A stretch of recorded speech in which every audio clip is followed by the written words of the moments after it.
So one of the good things about playing in a style like this, using blues or country as a basic genre, is that people have heard it so much that they will actually help you out and they'll fill in the blanks for stuff that you don't play.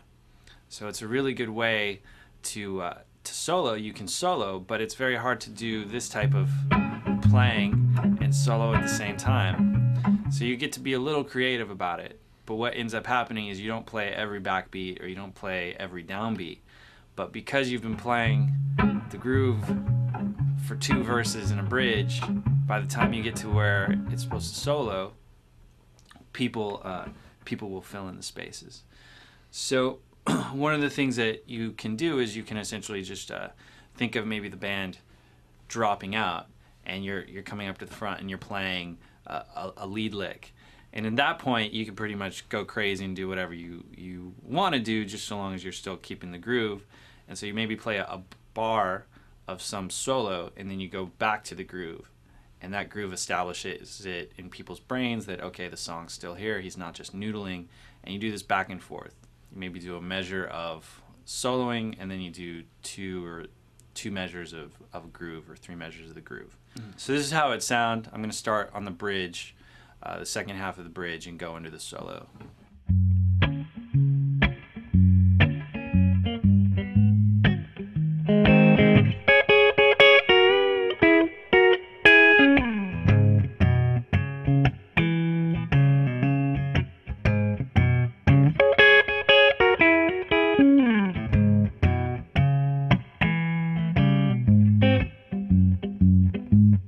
So that's an example. I play 1 measure of the solo, and then I go back to the groove, something that people are familiar with.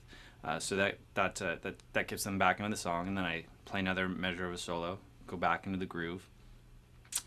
So it's pretty much like that the whole time, back and forth, back and forth, back and forth. And when you do that, you can essentially play a whole solo. That's going to give your vocalist a break. That's going to give the song a little bit more direction.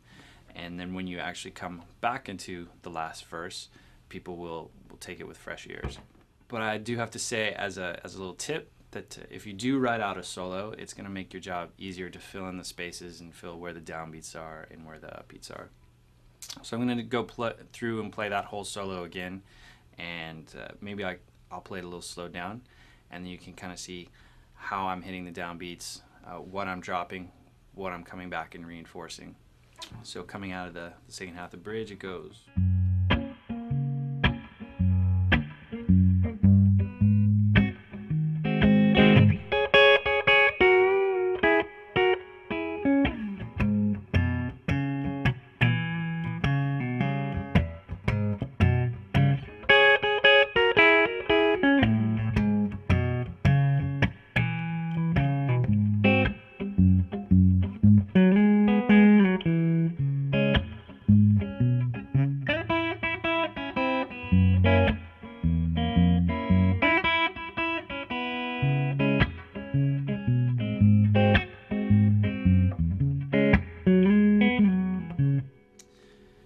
So one final thing to talk about when doing a solo like that is if you come up with something really cool, repeat it.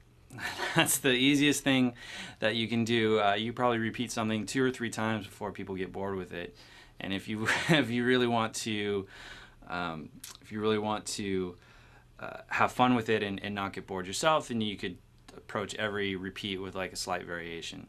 You could slide down instead of up, or slide up instead of down. All those little things will add up to create some interesting bits. So the first part I go, then I come back and do a second one. It's just a basic rhythmic variation. Then I have this little riff here. I play that twice in that solo. And then I have this little bit. I repeat it once more. That's it. I take 3 riffs.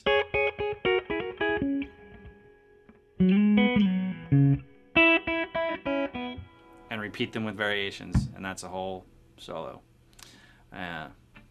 So that's it. My name is Wesley Morgan, and thank you for taking the time to learn how to play as a band all by yourself.